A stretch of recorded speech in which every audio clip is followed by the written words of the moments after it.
کتاب اللہ و اطرتی اہل بیتی، ان میں سے ایک اللہ کی کتاب ہے اور دوسرے میرے اہل بیت ہیں۔ واضح انداز میں فرما دیا کہ دیکھو یہ دونوں لن یفترقا حتی یردا علی الحوض، ان دونوں میں جدائی نہیں ہوگی یہاں تک کہ حوض کوثر پر میرے پاس پہنچے۔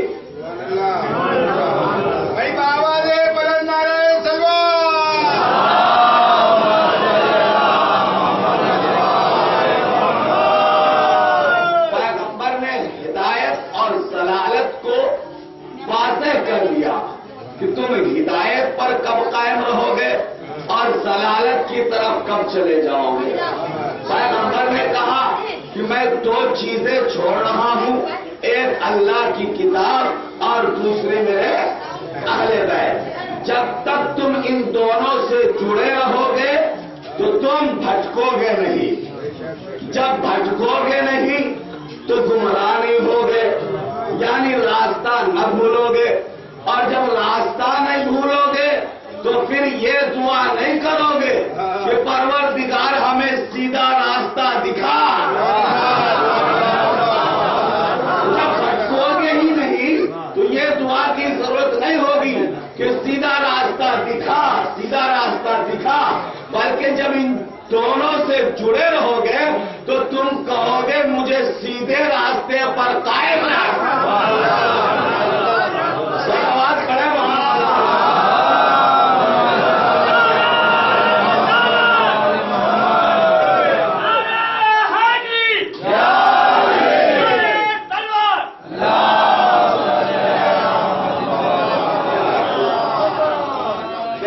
ایک بہت بڑے مورخ ہیں اور وہ ہمارے معاشرے سے، ہماری قوم کے لوگوں سے بہت زیادہ چلے ہوئے ہیں۔ ان کا نام ہے علامہ ابن حجر مکی۔ انہوں نے ایک کتاب لکھی ہے جس کا نام ہے صواعق محرکہ، عربی نام ہے، ترجمہ سن لیجئے کہ یہ کتنے جلے ہوئے تھے۔ انہوں نے جو کتاب لکھی اس کا نام دیا صواعق محرکہ، یعنی شیعوں پر گرا دینے والی بجلیاں۔ لیکن عزیزوں یہ نہیں پتا ان جاہلوں کو کہ جو دوسروں کے لیے کنواں کھودتا ہے وہ خود اس کنویں میں نکالتا ہے۔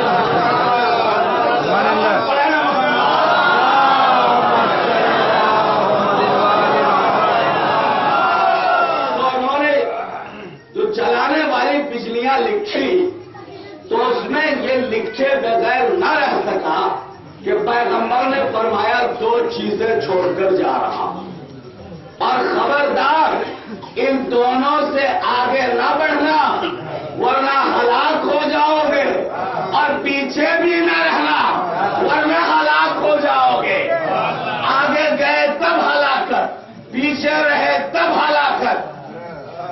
لہذا کامیابی اس میں ہے کہ ان کے ساتھ ساتھ چلنا، اور جہاں کہا وہاں پریکٹیکل کر کے بھی دکھا دیا۔ خون کے میدان میں جو آگے چلے گئے تھے انہیں بلایا، جو پیچھے رہ گئے تھے ان کا انتظار کیا۔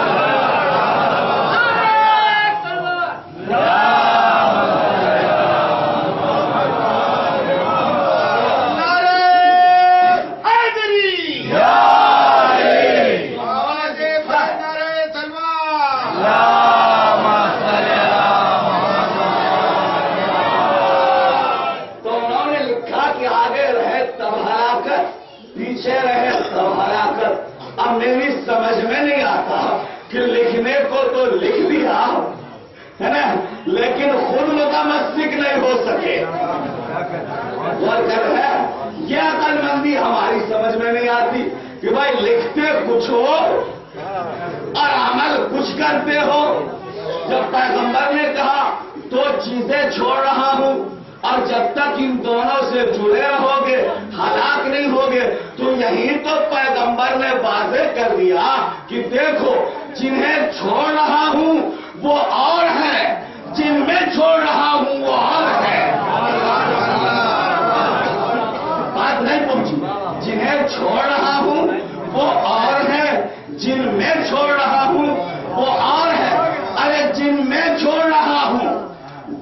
محتاج ہدایت، جن میں چھوڑ رہا ہوں وہ ہے محتاج ہدایت، جنہیں چھوڑ رہا ہوں وہ ہے ہادی مطلق۔ پیغمبر نے کہا اب ان سے لینا، ان سے لینا، اور ان سے لینا تو ہر وقت لینا، وقت پڑنے پر نہ لینا۔ ان سے لینا اور ان سے لینا تو ہر وقت لینا، وقت پڑنے پر نہ لینا کہ جہاں ضرورت آ گئی بلاؤ علی کو، جہاں مشکل آ گئی بلاؤ علی کو، جہاں پریشانی آ گئی بلاؤ علی کو، اور پھر یہ کہتے ہو اگر علی نہ ہوتے، اگر علی نہ ہوتے تو میں ہلاک ہو جاتا۔ وہ اس وقت تو تم بچ گئے لیکن تاریخ میں تو تم ہلاک ہو ہی گئے۔ بھائی تاریخ میں ہلاک ہو ہی گئے، تم ہو گئے ہلاک، خود اقرار کیا کہ ہلاک ہو جاتا ہے، تو تاریخ میں تم ہلاک ہو گئے۔ اب ہلاک شدہ تمہیں زندہ کرنا چاہے، ہلاک شدہ تمہیں لاکھ زندہ کرنا چاہے تو سن لو اللہ کا اصول ہے کہ مردے کبھی زندہ نہیں ہوا کرتے۔ جو ہلاک ہو جاتا ہے نا وہ زندہ نہیں ہوتا۔ مردے میں آپ لاکھ روح پھونک دے وہ زندہ نہیں ہو سکتا۔ اس لیے سرکار نے فرمایا کہ ان سے لینا اور ان سے لینا تو ہر وقت لینا۔ صلوات پڑھے محمد۔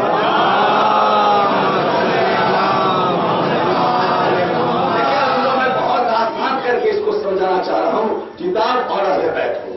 آپ جانتے ہیں کہ آج کی دنیا میں جہاں علم کا دور دورہ ہے اور لوگ علم حاصل کرنے کے لیے لندن، انگلینڈ اور کہاں کہاں جا رہے ہیں علم حاصل کر رہے ہیں، لیکن آپ جانتے ہیں جو آج کی دنیا میں جو نئے طریقہ تعلیم ہے، تعلیم کا جو طریقہ رائج ہے وہ دو طرح کے، ایک تھیوری اور دوسرے پریکٹیکل، ہے نا۔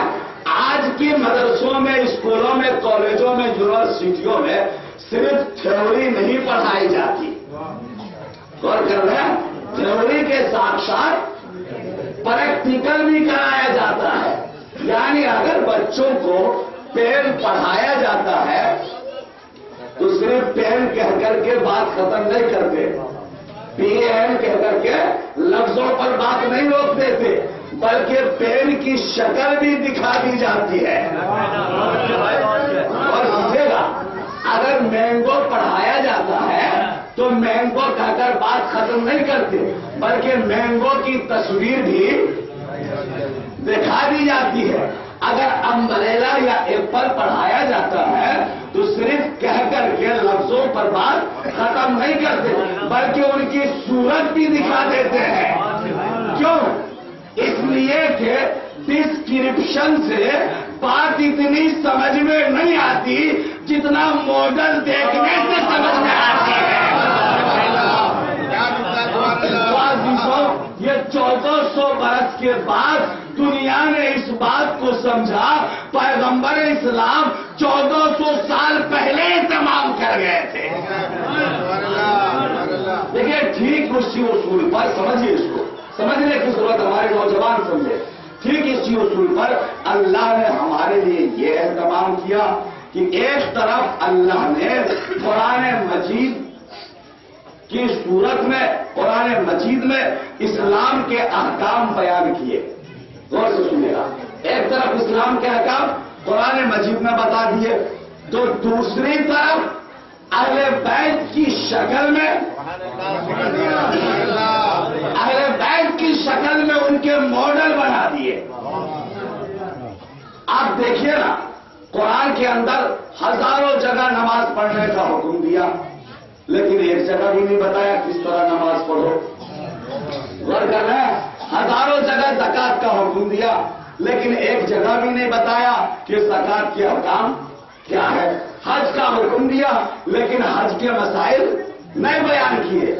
تو طریقہ کا نہ بتانا، غور کیجیے گا، طریقے کا نہ بتانا اس بات کی دلیل ہے کہ ماڈل پہلے سے موجود ہے۔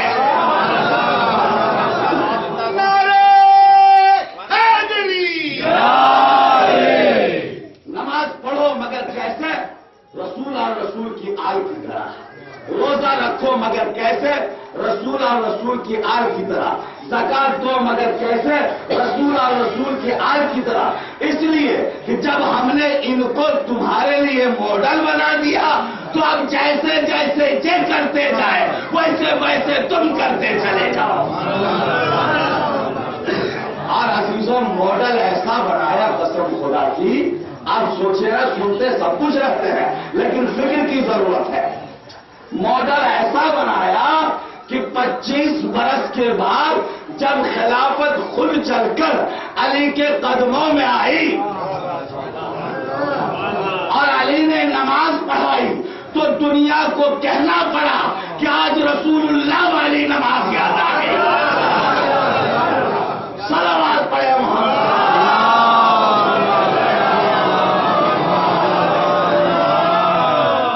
آج رسول اللہ والی نماز یاد آ گئی۔ دیکھیے عزیزوں، ایک شخص نماز پڑھ رہا، رسول اللہ کی تمام نمازوں کو دیکھ رہے، غور کیجیے گا ضروری کیوں میں آگے گئے۔ رسول دیکھ رہے کہ وہ نماز پڑھ کے فارغ ہوا، سرکار نے اسے بلایا ادھر، وہ قریب آیا، پیغمبر نے کہا صلی فإنک لم تصلی، نماز پڑھ، تم نے نماز نہیں پڑھی۔ اور وہ شخص گیا، پھر نماز پڑھی اس نے، جب فارغ ہوا رسول نے بلایا ادھر، پھر سے نماز پڑھ، صلی فإنک لم تصلی، نماز پڑھ، تم نے نماز نہیں پڑھی۔ جب 3 مرتبہ اس نے نماز پڑھ لی اور سرکار واپس بھیجتے رہے، توجہ کیجیے گا، تو وہ کہتا ہے کہ کیسے نماز پڑھوں یا رسول اللہ، کیسے نماز پڑھوں؟ سرکار نے کہا صلی کما رأیتمونی اصلی، ایسے نماز پڑھو جیسے تم نے مجھے پڑھتے ہوئے دیکھا ہے۔ تو دیکھا آپ نے کتنی ضروری ہے بیت کا ہونا۔ دیکھیے امام حسین کے دور میں ایک شخص وضو بنا رہا، یہ چھوٹے چھوٹے واقعے میں آپ کو ذہن کو پہنچا رہا، اور وہ غلط ڈھنگ سے وضو بنا رہا، اور بزرگ شخص تھے، وہ حسنین قریب پہنچے اور کہا دیکھیے ہم 2 بھائی وضو بنا رہے ہیں، تو آپ مجھے بتائیے گا کہ ہم میں سے کن کا طریقہ، کس کا وضو جو ہے وہ درست ہے۔ قسم خدا کی دیکھیے ماڈل ہو تو ایسا کیا طریقہ نصیحت اپنایا، چچا ذرا دیکھیے گا کن کا وضو زیادہ صحیح ہے۔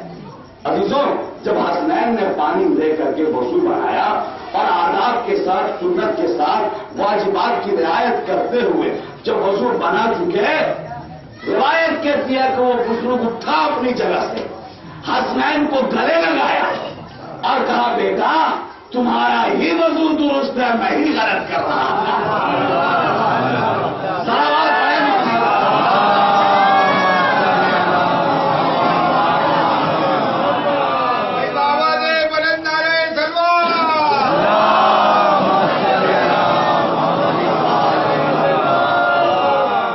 رسول اللہ کی 23 سال کی تبلیغی زندگی سنتے رہیے گا، اور 23 سال میں پیغمبر اسلام نے احکام تو پورے سنا دیے، لیکن آنے والے قوموں میں اور نئے مسلمانوں کے درمیان مسائل پوری طرح کھل کر سامنے نہیں آئے تھے۔ لہذا جب پیغمبر اسلام اس دنیا سے جانے لگے، غور کیجیے گا عزیزوں، تو اس قوم کو اور اس مذہب کو لاوارث نہیں چھوڑا، غور کر رہے ہیں، لاوارث نہیں چھوڑا، بلکہ اس کا وارث معین کر گئے۔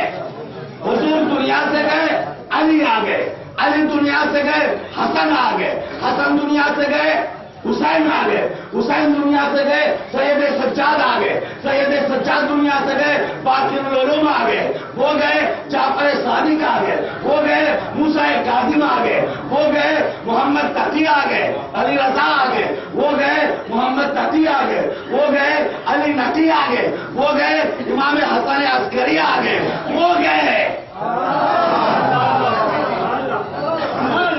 آج تک موجود ہے ماڈل۔ سنیے عزیزوں، یہ ماڈل کا ہونے سے کیا فائدہ ہے؟ آج میں ایک جگہ محنت ہو رہی تھی، اردو بھائی میں اکرام میں گیا تھا، سنیے گا اس کا فائدہ کتنا زبردست ہے قسم خدا کی۔ آپ اپنی ایمان کو کس طرح بچائیں گے سنیے۔ میں لوٹس ٹیمپل گیا تھا، بہائیوں کا بنا ہوا ہے، سنیے گا نبی کے قائل ہیں کہ نبوت کا ہونا ضروری ہے، نبی کا ہونا بہت ضروری ہے۔ کیوں؟ اس لیے کہ زمین کبھی بھی حجت خدا سے خالی نہیں رہی۔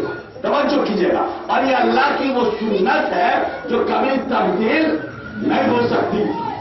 میں نے جب ان سے گفتگو کی تو مجھے بہت تعجب ہوا، اور قسم خدا کی ایک جملہ کہہ دوں، اگر میں در اہل بیت سے وابستہ نہ ہوتا تو قسم خدا کی میرے ایمان کو بھی خطرہ تھا، لیکن اہل بیت سے جڑا ہوا تھا، لہذا ہمیں کوئی خطرہ محسوس نہیں ہوا۔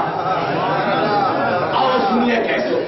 میں کہا بھائی بات تو صحیح کہہ رہے ہیں، زمین حجت اللہ سے خالی نہیں رہی کبھی ہے، تو خیر تو پھر نبی کو مانیا۔ میں نے کہا کیوں مانو؟ کہا ضروری ہے نبی کا ماننا، اور اس زمانے کے جو نبی ہے وہ بہا اللہ ہے۔ سنیے گا غور سے۔ میں نے کہا اچھا بھائی نبی کا ہونا ضروری ہے، تو یہ بتائیے بہا اللہ ابھی کہاں موجود ہے؟ کہاں ہے؟ کہ وہ تو انتقال کر گئے، ان کی ڈیتھ ہو گئی۔ توجہ کیجیے گا، میں کہا پھر یہ بتائیے ان کا کوئی جانشین ہے، ان کا کوئی وارث ہے، ان کا کوئی نائب ہے؟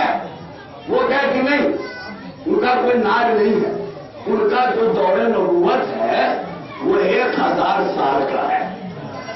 غور کیجیے گا، 1000 سال کا ہے، 1000 سال تک کوئی دوسرا نبی نہیں آئے گا، 1000 سال کے بعد پھر نبی کی ضرورت پڑے گی۔ غور سے سنے گا چیزوں، میں نے کہا پھر تم سے اچھے تو میرا مذہب ہے، تم سے بھائی تیرا نبی گیا تو مذہب اور قوم کو لاوارث چھوڑ گیا، ارے ہمارے نبی گئے تو ایک وارث نہیں 12 معین کر گئے۔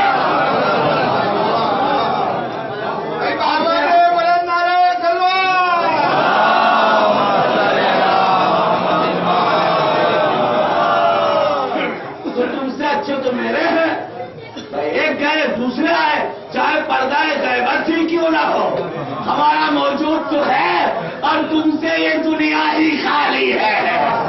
صلوات پڑھے محمد۔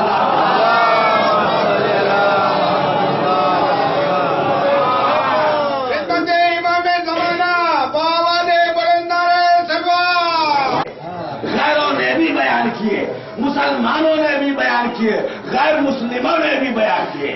قسم خدا کی میں ایک کتاب پڑھ رہا تھا، اس کتاب میں ایک بہت بڑے یورپ کے مفکر ہے جس کا نام ہے غبن، نام یاد رکھیے گا، کیا نام ہے؟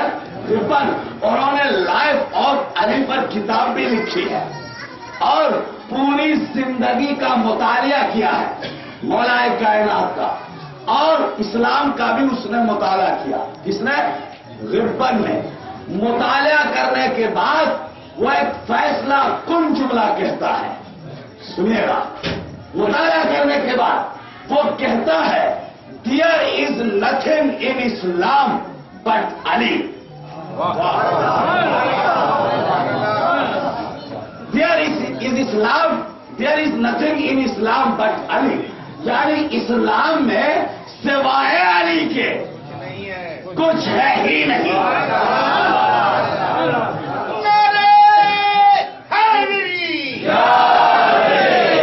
وہ کہتے ہیں کہ تم اسلام کے اور مسلمانوں کی جس تاریخ سے علی کو نکال دو گے، غور کیجیے گا کون کہہ رہا ہے؟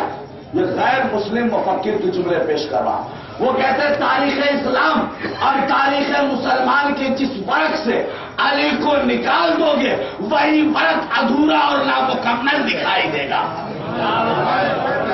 اور پھر اس نے دلیل پیش کی، اگر تم علی کو توحید سے نکال دو گے تو لا الہ الا اللہ کا معنی اور مفاہیم سمجھانے والا کوئی نظر نہیں آتا۔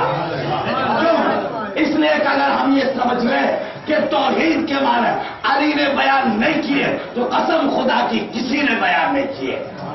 وہ کہتے ہیں میرے مولا نے جو توحید پر سب سے پہلے خطبہ دیا وہ یہ اول الدین معرفتہ، وہ کمال معرفتہ التصدیق بھی، وہ کمال التصدیق التصديق به توحيده وكمال توحيده الإخلاص له وكمال الإخلاص له نفي الصفات عنه لشهادة كل صفة أنه غير الموصوف وشهادة كل موصوف أنه غير الصفات فمن وصف الله سبحانه فقد قرنه ومن قرنه فقد صنعه ومن صنعه فقد جزأه ومن جزأه فقد جهله ومن جهله فقد أشار إليه ومن أشار إليه فقد حده ومن حده فقد عده ومن قال فيما فقد دمره ومن قال كيف فقد أخلى منه كائن لا عن حدث موجود لا عن عدم. یہ توحید پہ جو مولانا نے دے دیے ہیں قسم خدا کی.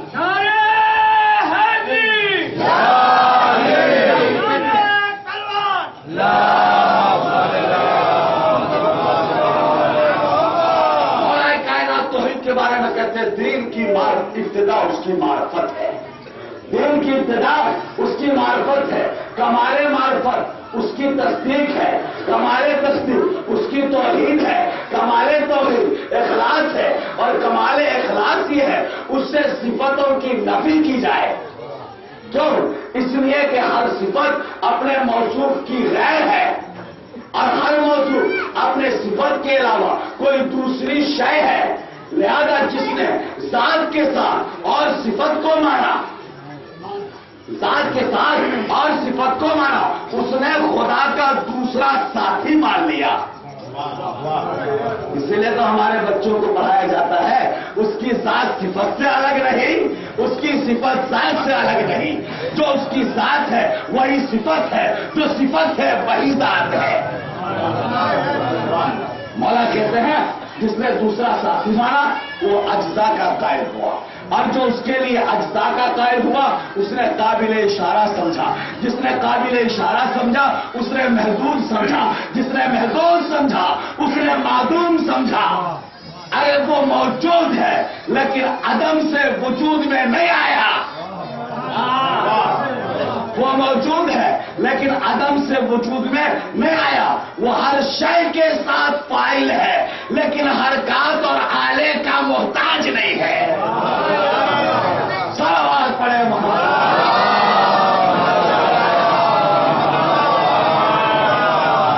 یہ کس کے جملے ہیں کہ تم علی کو تاریخ اسلام کے جس برق سے نکال دو گے وہی برق نامکمل دکھائی دے گا. وہ کہتے ہیں اگر تم علی کو نبوت سے علیحدہ کر دو گے تو نبی کو اپنے جیسا سمجھنے والے تو نظر آئیں گے لیکن شان رسالت بیان کرنے والا نظر کوئی نہیں آتا.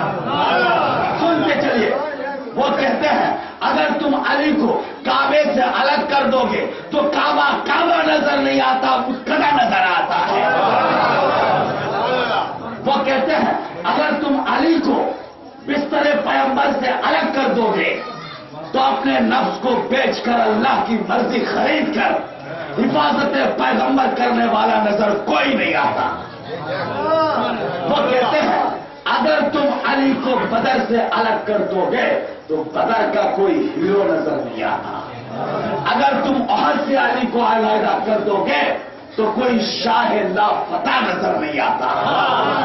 اگر تم خندق سے علی کو علیحدہ کر دو گے تو کل کفر کی طاقت کی گواہی دینے والے تو نظر آئیں گے لیکن کل کفر کو قتل کرنے والا کل ایمان نظر کوئی نہیں آتا.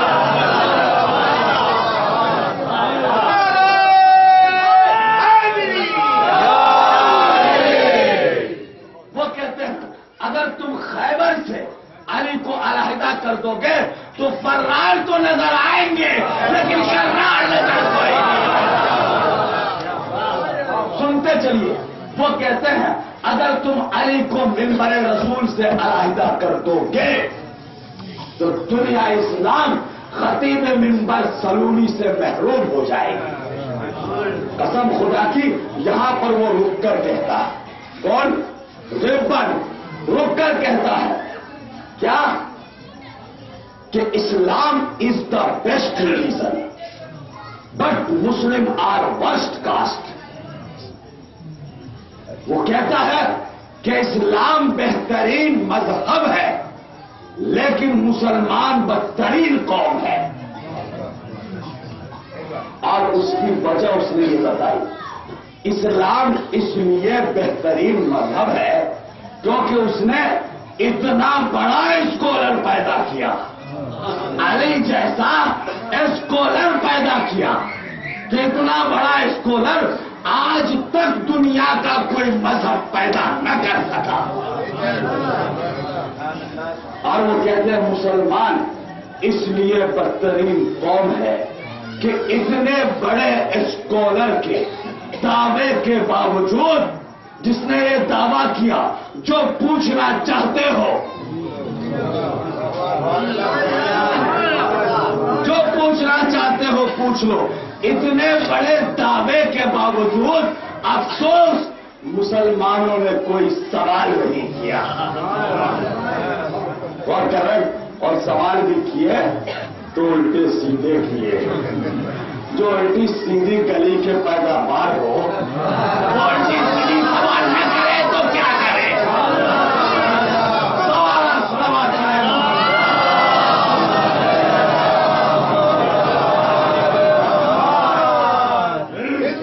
اولنا محمد، اوسطنا محمد، آخرنا محمد، کلنا محمد، بآواز بلند نعرہ تکبیر۔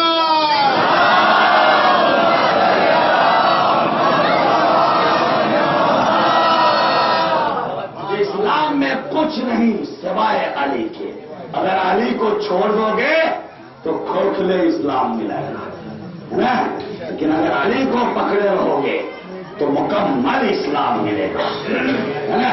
عزیزوں آپ جانتے ہیں پیغمبر اسلام نے علی کے بارے میں ایسی ایسی حدیثیں بیان کی ہیں، چند جملے اور پھر انشاءاللہ امام حسین کے فضائل بھی مجھے بیان کر رہے ہیں کہ اگر دنیا غور کر لے تو ہدایت کے لیے کافی ہے۔ آپ نے سنا ہے پیغمبر نے فرمایا الحق مع علی وعلی مع الحق، حق علی کے ساتھ اور علی حق کے ساتھ۔ دیکھیے میں بہت تلاش کرتا تھا حق کو کہ حق کہاں ملے گا، جس کے پاس گیا اسی نے اپنے کو حق پر بتایا، جس کے پاس گیا ہم حق پر، ادھر گیا ہم حق پر۔ توجہ عزیزو، لیکن میں نے کسی کے بارے میں نہیں پڑھا کہ سرکار نے فرمایا ہو کہ حق اس کے ساتھ۔ توجہ عزیزو، لیکن جب میں نے یہ حدیث پڑھی کہ سرکار نے فرمایا حق علی کے ساتھ اور علی حق کے ساتھ، سنیے میں نے کتابوں کو بند کر کے رکھ دیا اور میں نے کہا کہ جب سرکار نے کہہ دیا حق علی کے ساتھ علی حق کے ساتھ تو اب ہمیں حق ڈھونڈنے کی ضرورت نہیں ہے۔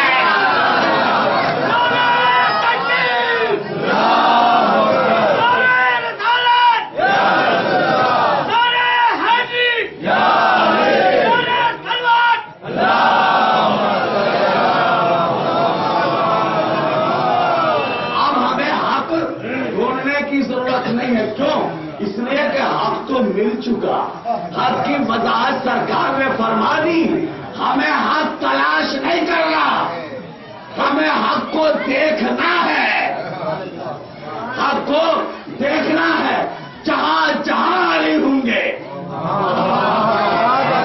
جہاں جہاں علی ہوں گے حق وہاں وہاں ہوگا، جہاں علی نہیں ہوں گے وہاں سب کچھ ہوگا لیکن حق نہیں ہوگا۔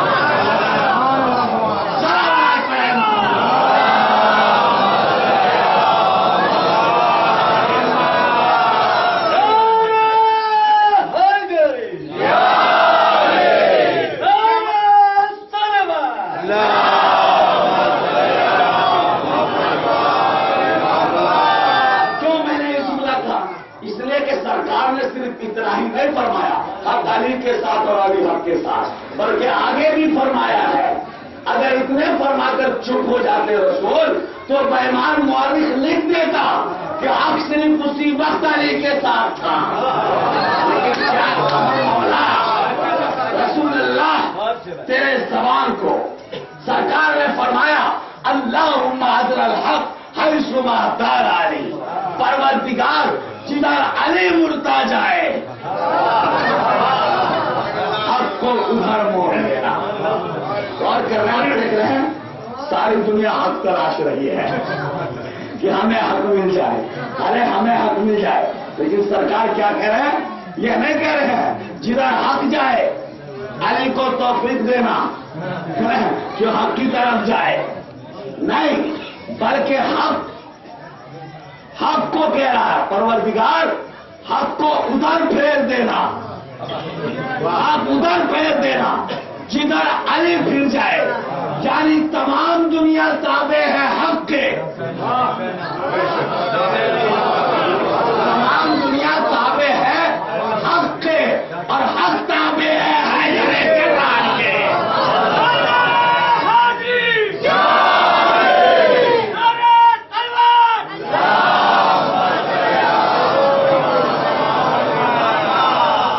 اور ایک جملہ اور کہہ دوں, دیکھیں آپ کتنا محسوس ہوتے ہیں.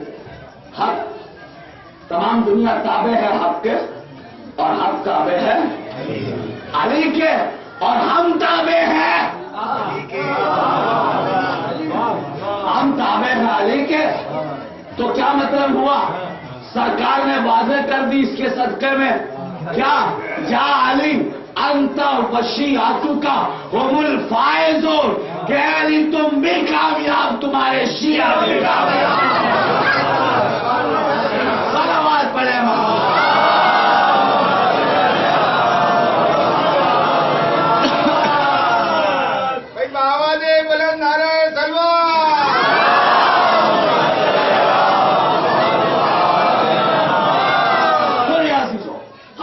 آ گئی نا. قرآن کہتا ہے بسم اللہ الرحمن الرحیم وَلَوِ اتَّبَعَ الْحَقُّ أَهْوَاءَهُمْ لَفَسَدَتِ السَّمَاوَاتُ وَالْأَرْضُ وَمَنْ فِيهِنَّ.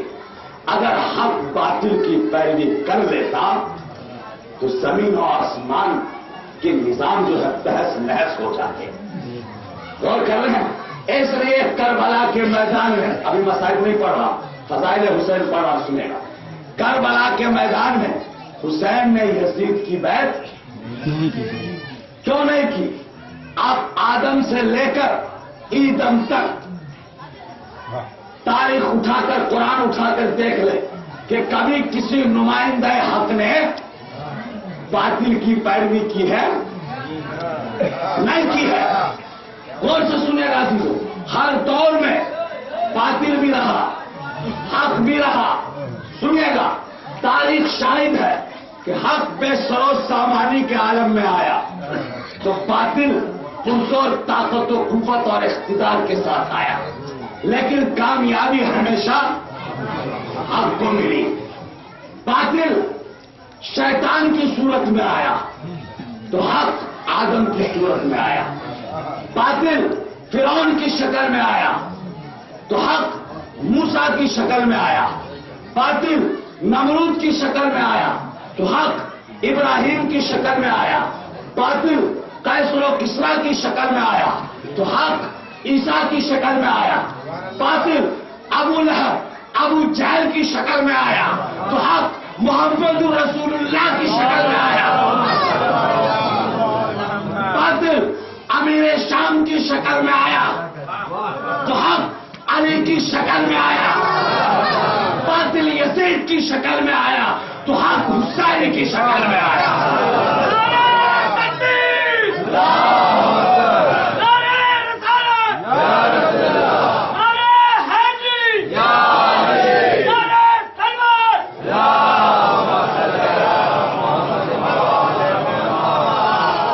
اور عزیزو, کربلا کے میدان میں حسین تنہا حسین نہیں تھے. سنیے گا کیوں؟ آپ زیارت وارثہ میں پڑھتے ہیں نا, اے آدم کے وارث, اے نوح کے وارث, اے ابراہیم کے وارث, اے موسیٰ کے وارث, تم پر ہمارا سلام. تو حسین کس کے وارث ہے؟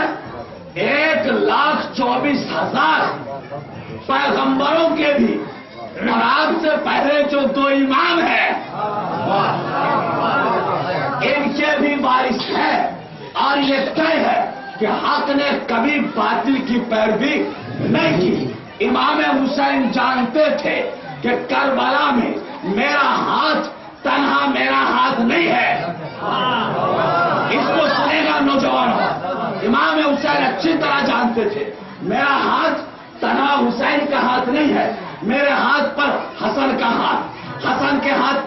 علی کا ہاتھ، علی کے ہاتھ پر محمد رسول اللہ کا ہاتھ، محمد رسول اللہ کے ہاتھ پر عیسیٰ کا ہاتھ، عیسیٰ کے ہاتھ پر موسیٰ کا ہاتھ، موسیٰ کے ہاتھ پر نوح کا ہاتھ، نوح کے ہاتھ پر ابراہیم کا ہاتھ، ابراہیم کے ہاتھ پر آدم کا ہاتھ، آدم کے ہاتھ پر اللہ کا ہاتھ۔ اور سنیے، ادھر یزید بھی اکیلا نہیں تھا، یزید بھی اکیلا نہیں تھا، یزید کے ہاتھ پر معاویہ کا ہاتھ، اس کے ہاتھ پر ابو لہب ابو جہل کا ہاتھ، اس کے ہاتھ پر یہودیوں کا ہاتھ، اس کے ہاتھ پر فرعون کا ہاتھ، فرعون کے ہاتھ پر نمرود کا ہاتھ، نمرود کے ہاتھ پر شداد کا ہاتھ، شداد کے ہاتھ پر ابلیس کا ہاتھ۔ اس لیے حسین اچھی طرح جانتے تھے میری منزلت کیا ہے، میرا مقام و مرتبہ کیا ہے۔ اگر حسین بیعت کر لیتے، سنیں کس کی؟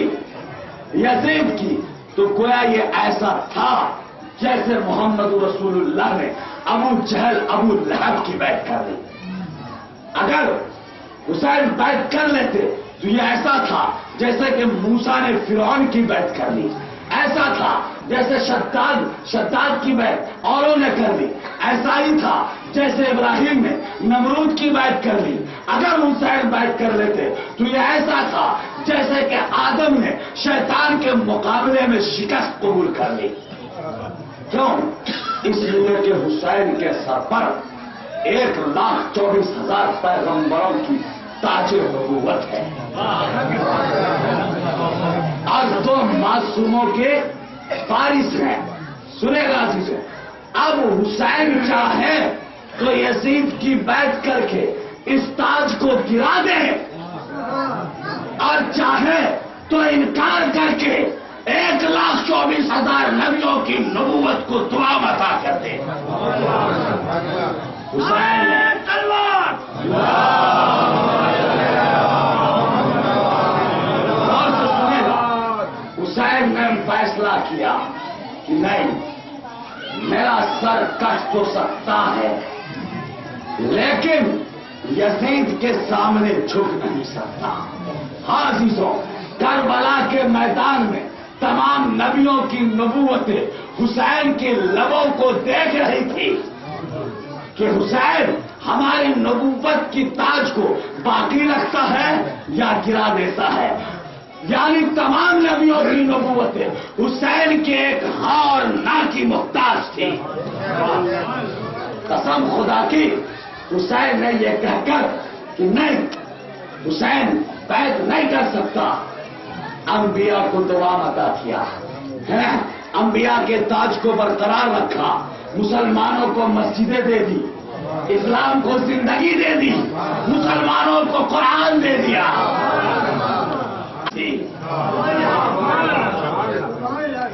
تو نظریوں کی جنگ تھی۔ ایک نظریہ یہ چاہتا تھا کہ لا الہ الا اللہ نہ رہے، محمد رسول اللہ نہ رہے، قرآن نہ رہے، اسلام نہ رہے، اور ایک نظریہ یہ چاہتا تھا لا الہ الا اللہ رہے، محمد رسول اللہ رہے، قرآن کی تلاوت رہے، مسجدیں رہے، نماز رہے، حج رہے، زکات رہے۔ تو عزیزوں، ایک جملہ کہنے کو جی چاہتا ہے جسے آپ نوٹ کر لیجئے گا۔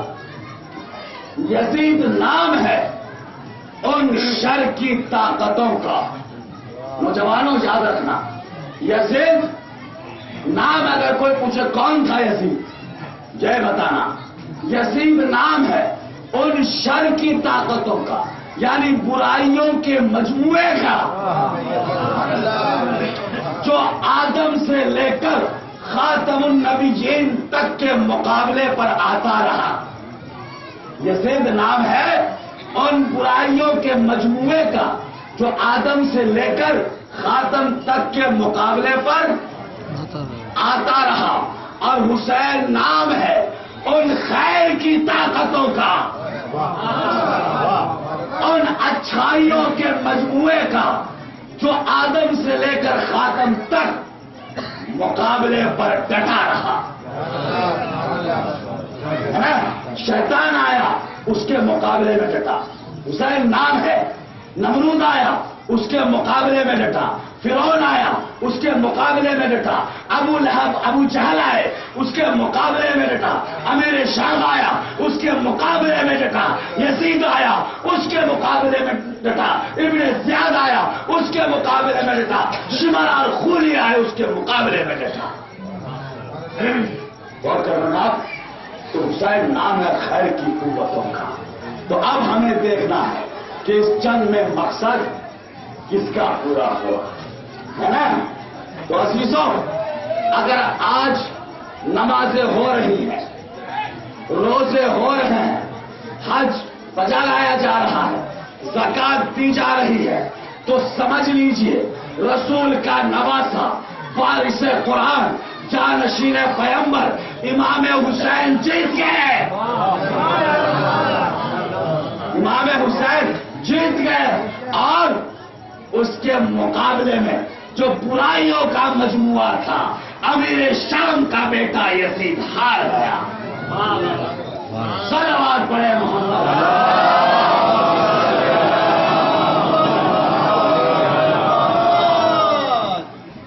کیونکہ عزیزوں، جب تک آپ مقصد حسینی نہیں سمجھیں گے کامیاب کیسے ہو سکتے ہیں؟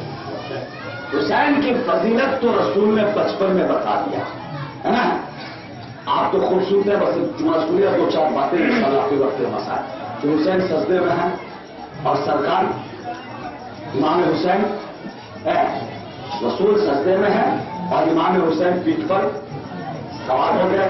رسول اپنی تصویر پوری کر کے اٹھنا چاہ رہے تھے کہ مرتبہ وحی کا دباؤ بڑھا ہے نا؟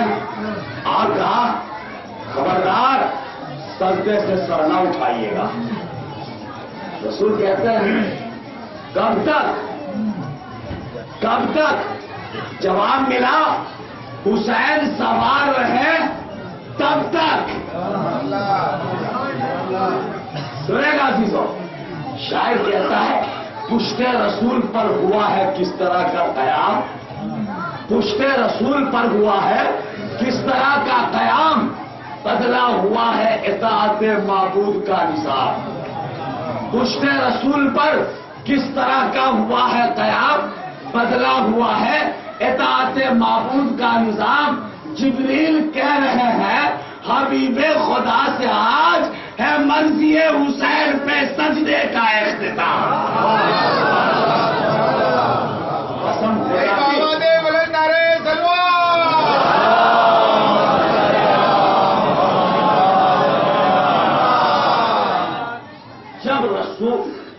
جب حسین اتر گئے تب رسول اسلام نماز پوری کی۔ سنے گا کہ میں نے کیوں کہا، سنتے رہتا، لیکن کسی چھوٹی روایت میں بھی آپ نے یہ پڑھا ہے، آپ نے یہ لکھا دیکھا ہے کہ رسول نے دوبارہ سے نماز پڑھی ہو؟ چھوٹی روایت میں بھی یہ نہیں ملتا کہ سرکار دو عالم نے دوبارہ نماز پڑھی ہو۔ تو میں کہتا ہوں مسلمانوں سے کہ ذرا سوچو تو صحیح، جب ذکر حسین سے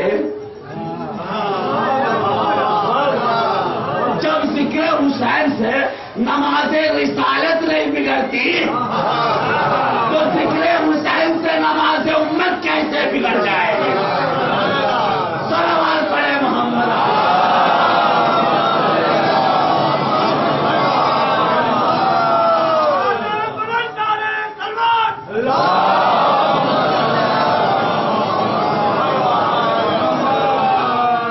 میں نے کیوں کہا یہ بھی سن لیجیے۔ ایک بہت بڑے منطق اور فلسفہ کے امام گزرے جن کا نام ہے امام غزالی، انہوں نے کتاب لکھی احیاء العلوم، سنیے گا۔ ان میں وہ لکھتے ہیں کہ منبر سے ذکر حسین اس لیے بدعت ہے کہ اس سے بغض صحابہ پیدا ہو۔ آپ سوچئے کہ ذکر حسین سے بغض صحابہ کا کیا تعلق؟ بھائی صحابہ کا مقام و مرتبہ اپنی جگہ پر اور حسین کا ذکر اپنی جگہ پر ذکر حسین سے تو بغض شمر پیدا ہوگا، ذکر حسین سے تو بغض خونی پیدا ہوگا، ذکر حسین سے تو بغض ابن زیاد پیدا ہوگا، اور کر رہا ذکر حسین سے بغض صحابہ کا کیا تعلق؟ تو اس کا مطلب یہ ہے کہ ابن زیاد یزید شمر تو ایک مہرا ہے، یہ تو ایک مہرا ہے، اس کے پیچھے کوئی اور مقصد کار فرما ہے۔ اسی لیے تو کہا تھا کہ حسین تو سقیفہ میں ہی قتل ہو گئے، یہ تو مہرا بنایا گیا۔ ہاں جی، ذکر حسین سے بغض صحابہ پیدا نہیں ہو سکتا۔ تو میں ایک جملہ کہنا چاہتا ہوں ان کے لیے جو یہ کہتے ہیں کہ ذکر حسین سے بغض صحابہ پیدا ہوگا۔ میں کہتا ہوں کیا اس جرم میں صحابہ کو شریک نہیں؟ کیا احتجاج کرنے دے قتل حسین پر؟ جو آپ 2 مہینے 8 دن تک مسلسل سوگ مناتے ہیں، غم مناتے ہیں، عزاداری کرتے ہیں، میں اس کے لیے کہہ رہا ہوں۔ لوگ پوچھتے ہیں یہ کیا ہے؟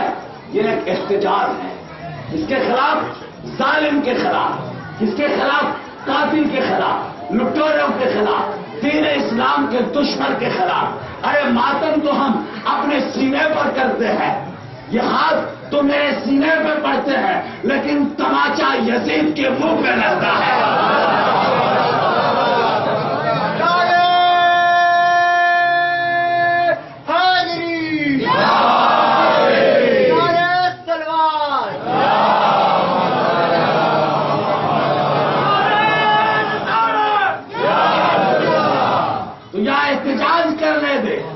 قتل حسین پر یا احتجاج کرنے دے قتل حسین پہ، یا مان کے تو بھی اس جرم میں شریک ہے۔ صلوات پڑھیں محمد علیہ۔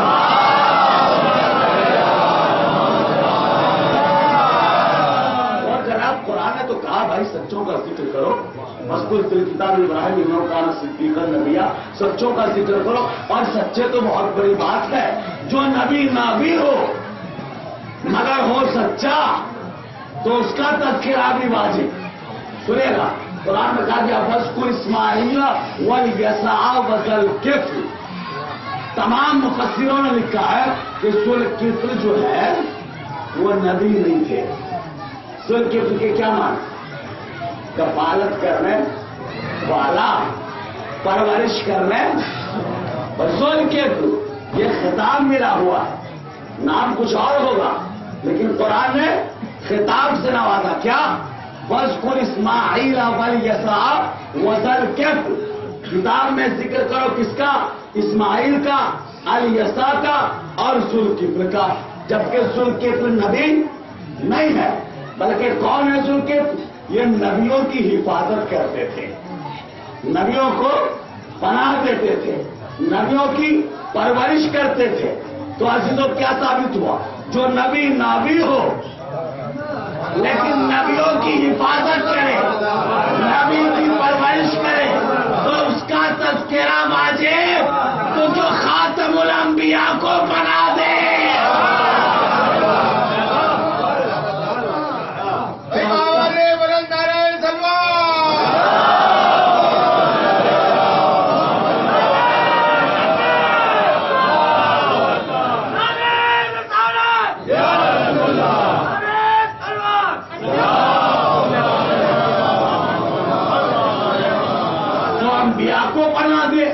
اس کا تذکرہ نبیوں کے ساتھ، اور جو خاتم الانبیاء کی حفاظت کرے اس ابو طالب کا تذکرہ کیسے باطل ہو جائے گا؟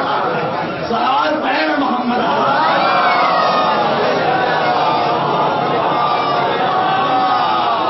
ایک مشن ہے تبلیغ کرنے کی، دنیا سمجھے حسین کیا تھے، یزید کیا تھا، اور اس کے مقابل جو بھی پارٹی آئی وہ کیا تھی۔ اور یاد رکھیے گا، بس رکھتے مسئلہ رہا کہ جو خصوصیت کربلا کی جنگ کو حاصل ہے وہ کسی جنگ کو حاصل ہے، نہ رسول کی جنگ کو، نہ مولا کائنات کی جنگ کو بہت بڑی بات کہہ گیا ہوں.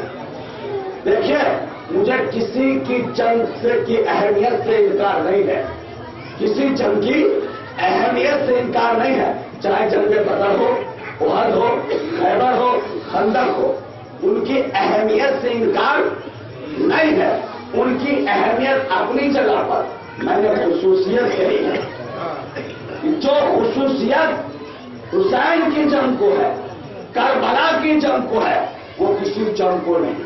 کیوں؟ اس لیے کہ احد ہو, بدر ہو, خیبر ہو, خندق ہو, پیغمبر اسلام جب گئے تو اپنے ساتھ سپاہیوں کو لے کر گئے. غور کیجیے گا, اپنے ساتھ سپاہیوں کو لے کر گئے. مولا کائنات نے جنگ جمل اور صفین لڑی تو بھی سپاہیوں کو لے کر گئے, لیکن حسین کربلا کے میدان میں سپاہیوں کو لے کر نہیں گئے, بلکہ اپنے ساتھ 72 حسین لے کر گئے. کیوں کہا میں نے معمولی بات میں سمجھا کے جاؤں گا. 72 حسین میں معصوم سے نہیں ملا رہا ہوں اوروں کو, اس کی وجہ سمجھیے. دیکھیے اگر ایک کمرہ ہو اور چاروں طرف اس میں شیشے لگے ہوئے ہوں, سنے گا امام حسین نے ایسے نہیں کہا کہ جیسے صحابی مجھے ملے ویسے کسی کو نہیں ملے. سنتے ہیں لیکن میں وضاحت کر رہا ہوں بس.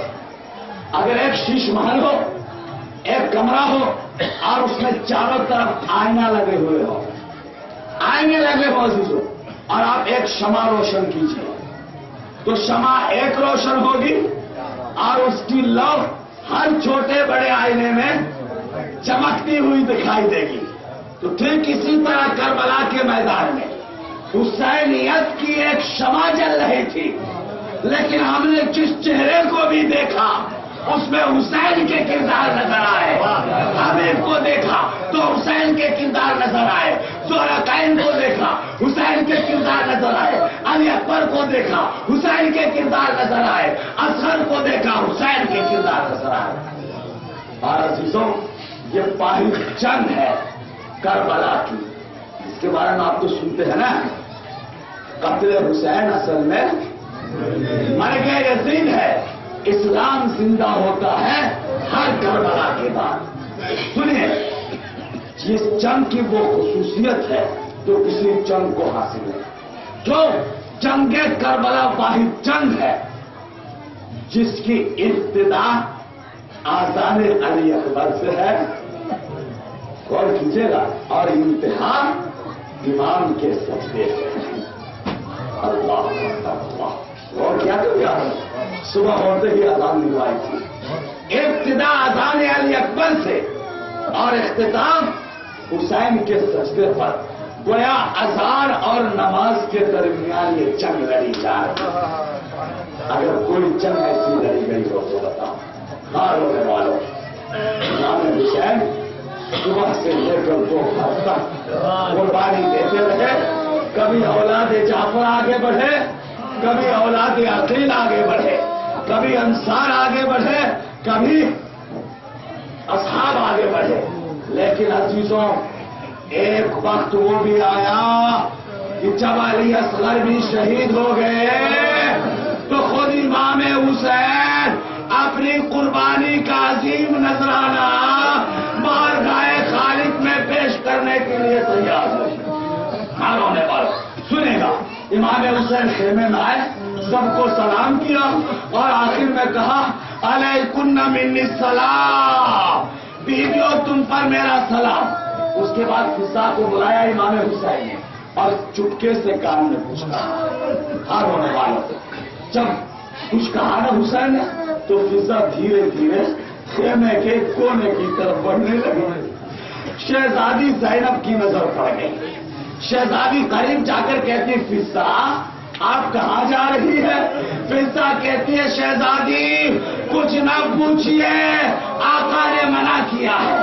لیکن ہار ہونے والوں شہزادی نے قسم دیا کہ فضا آپ کو ماں زہرا کی قسم, بتائیے آپ کہاں جا رہی ہے. ہار ہونے والوں فضا کہتی ہے شہزادی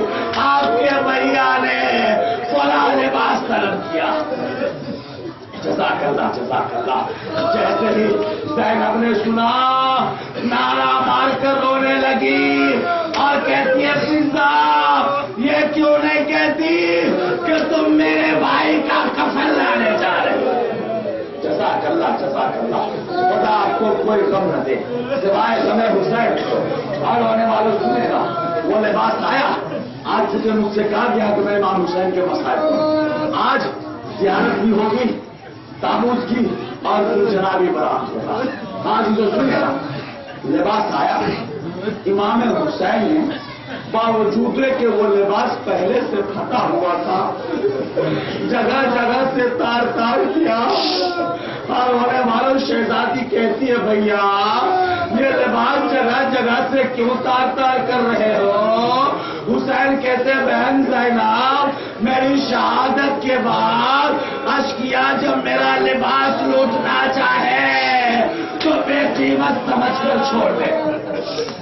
میں کہوں گا مولا میں آپ کی مظلومیت پر قربان.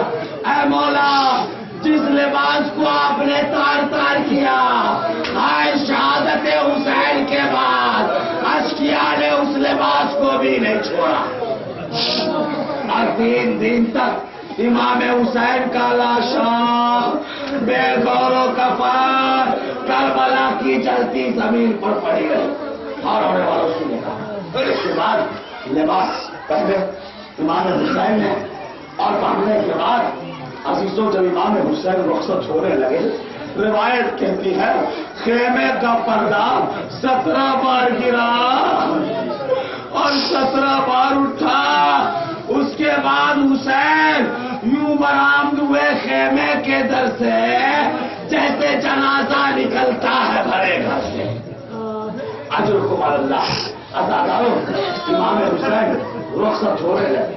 زینب کہتی ہے بھیا میں آپ کو روکوں گی نہیں لیکن بھیا مجھے ماں کی ایک وصیت یاد آ رہی ہے. حسین کہتے ہیں بہن کیا؟ کہا بھیا ذرا آپ نے گلے سے کرتا تو ہٹائیے. اور ہونے والوں سنیے گا امام حسین نے اپنا کرتا ہٹایا. زینب آگے بڑھی اور گلے کا بوسہ لے لیا. اور ہونے والوں حسین کہتے بھانی نے کیا کیا؟ زینب کہتی ہے بھیا والدہ نے نصیحت کی تھی کہ اے زینب جب حسین وقت آخر کے لیے جانے لگے تو اس جگہ کا بوسہ لے لینا جہاں تھوڑی دیر کے بعد خنجر کی روانی ہوگی. اور ہونے والوں حسین تڑپ کر کہتے ہیں زینب مجھے بھی ماں کی وصیت یاد آ رہی ہے. زینب کہتی ہے بھیا آپ کیا عمل کرنا چاہتے ہیں؟ حسین کہتے ہیں بہن ذرا رضا تو ہٹاؤ.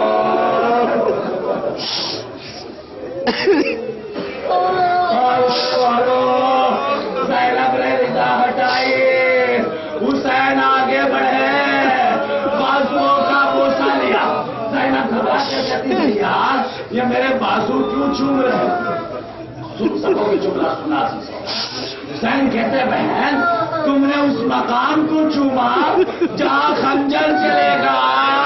میں اس جگہ کو چوم رہا ہوں جہاں باندھی جائے. اور معلوم اس کے بعد امام حسین اس جگہ میں آئے جہاں بیمار بیٹا رشک عالم میں پڑا ہوا تھا. اور ہونے والوں سید سجاد کو اس وقت غش آیا جب خیمے میں ہجوم تھا. لیکن اس وقت آنکھیں کھولی جب امام حسین رخصت آخر کے لیے آئے. بی بی زینب نے شانہ ہلایا بیٹا سجاد کب تک سوئے رہو گے؟ بیٹا اٹھو تمہارا بابا رخصت آخر کے لیے آیا. ہاں جی سنیے گا ابھی امام حسین نے جنگ نہیں کی.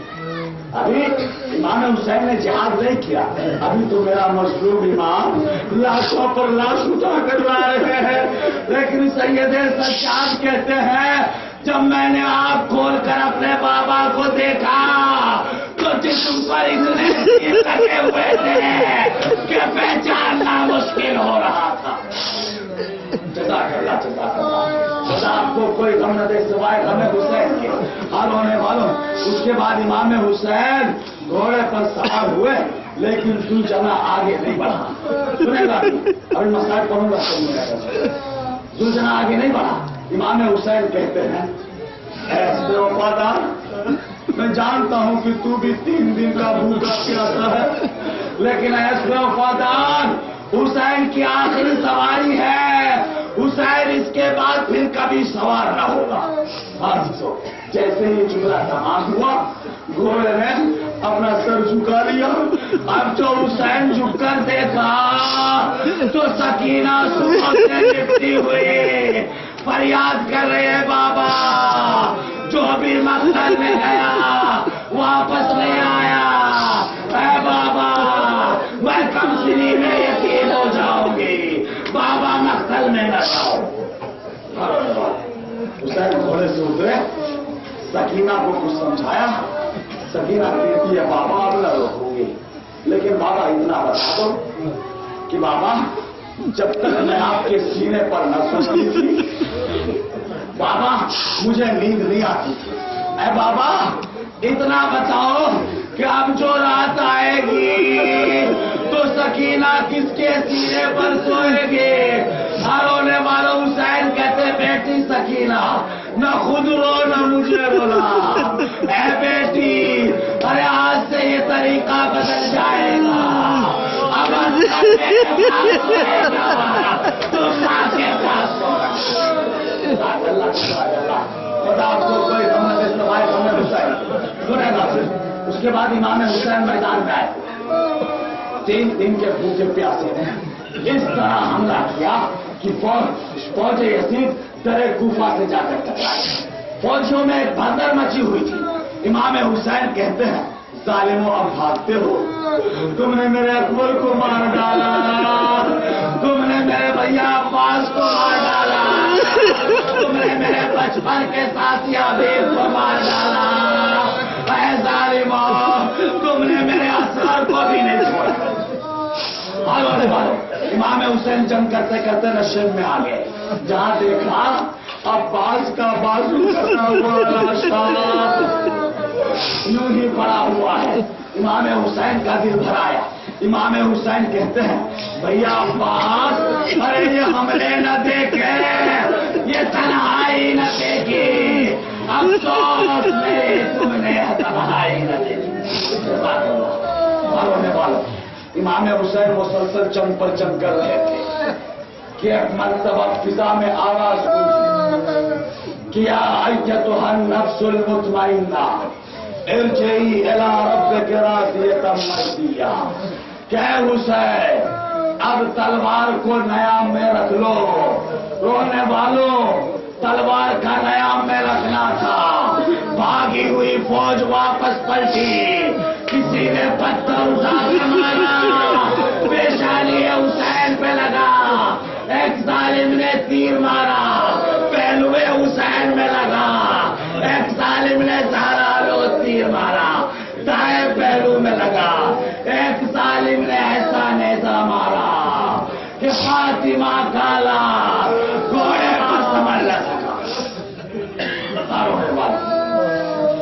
امام حسین زین سے زمین کی طرف آئے لیکن اتنے تیر لگ چکے تھے کہ رونے والوں امام کا لاشا زین اور زمین کے درمیان معلق ہو گیا. اور رونے والوں معلق ہو گیا. امام نے بچپن میں وعدہ کیا تھا نانا میں سجدے کا حق ادا کروں گا. وقت آخر حسین نے چاہا کہ تیروں کے برسات میں سجدہ آخر ادا کروں. عزیزوں آپ سوچ سکتے ہیں چاروں طرف سے تیر لگے ہوئے ہیں. اب جو امام حسین نے سجدہ کرنا چاہا اس پار کا تیر اس پار ہو گیا. اس پار کا تیر اس پار. جزاک اللہ. امام حسین سجدے میں گئے. شمر لعین آگے بڑھا. عزیزوں 12 ضربوں میں بوسا گاہے رسول جدا کر دیا. ادھر سر کا کٹنا تھا، زمین کو زلزلہ آیا، فرات کا پانی نے تو اچھلنے لگا، سورج کو گرہن لگا، لوگوں کے بدن میں کپ کپی طاری ہو گئی، منادی نے ندا دی، الا قتل الحسین بکربلا، الا ذبح الحسین بکربلا۔ سنے گا چند جملے اور بولے والے۔ 12 ضربوں میں شبر لعین نے بوسا راہ رسول عرب کر دیا۔ کسی نے کہا شبر تیرا خنجر اتنا سن کیوں؟ ہائے ہونے والا شبر لعین کہتا ہے ارے میرا خنجر کند نہیں تھا، میرا خنجر تو بہت تیز تھا، لیکن جب میں حسین کے گلے پہ خنجر چلانا چاہتا تو کسی دکھیا بی بی حسین کے گلے پر آ جاتا اور وہ تڑپ کر کہتی کہ شبر میرے بیٹے نے کیا بگاڑا۔ ہاں ہونے والوں حسین شہید ہو گئے۔ اب ذوالجلال نے دیکھا کہ میرا آقا شہید ہو گیا، سنے گا دو چار جملے آپ۔ تو ذوالجلال نے 2 کام کیے۔ ابھی ذوالجلال کی زیارت ہو گئی۔ اول تو دانتوں سے تیر نکالنا شروع کیا اور اس کے بعد اپنی پیشانی کو خون مظلوم سے رنگین کیا اور عزیزوں چلا خیمے کی طرف کہ جا کر سرداریوں کو بتا دو آپ کا وارث زندہ نہیں رہا۔ ہاں عزیزوں ذوالجلال بڑھتا جا رہا ہے، جو بھی راستے میں آیا اپنے ٹاپوؤں سے پامال کیا۔ کسی نے کہا خبردار یہ ذوالجلال خیمے تک پہنچنے نہ پائے، تیروں کی بارش کرو۔